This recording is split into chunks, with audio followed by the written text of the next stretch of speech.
So we talked about Matt and his key lesion. Anytime you have a problem with the upper cervical complex, OA, AA, occipital lanal joint, atlas axis joints, cranial-cervical junction, you've got to deal with that first. The goal of myoskeletal alignment is to level the sacral base and to get good alignment up here, right? Right. It's a brother-sister relationship. Always remember that.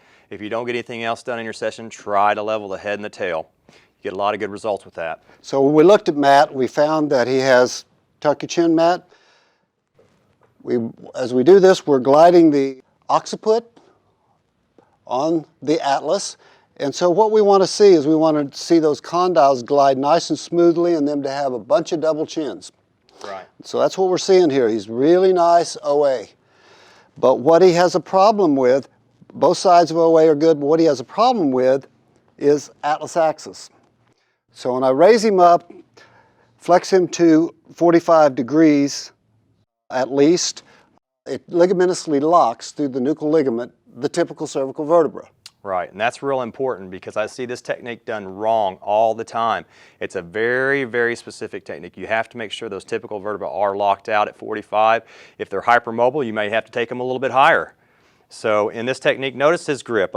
Eric, go ahead and show him your grip. Sometimes I use my third hand if it's a heavy head or if I want to make sure that I'm stabilizing them enough. They've got to keep the chin tucked. They can't have any trick movements when they move side to side. So we've got to make sure that we don't let the head drop. It has to have a pole, act as if there's a pole going straight through the cranium and down into the cervical spine, and you rotate around that axis. Right. Okay? So here's what we found. We found that when Matt rotated left, he's got nice 45 left. Sometimes we want them to help with this by turning their eyes, because some people, they don't want to let control up of their head or neck to you. So one of the ways that you can help this is ask them to actually turn their eyes, which fires the optic, that has optic nerve help fire the sub-occipital. So turn your eyes to the left, Matt. As he turns his eyes to the left, we see that that glide is very, very nice. 45 degrees in each direction is all we want. Okay, so I'm keeping it tucked. Now open your eyes and turn your eyes to the right as far as you can. We go, and that's it. He had a hard barrier, bone-on-bone barrier, an atlas axis barrier. Bumped into the barrier. I felt sternocleidomastoid on the left pop into this finger right here. So that, or more commonly, what you're going to see is the chin. They'll want to come out of flexion. They'll want to let that chin come out. I see that quite a bit. And so here we go. We're going to take him to the barrier, which is there. I'm going to back off a little bit to the inner barrier zone, work from there, keep his chin tucked, ask him to turn his eyes as far to the right as possible. I'm going to follow him.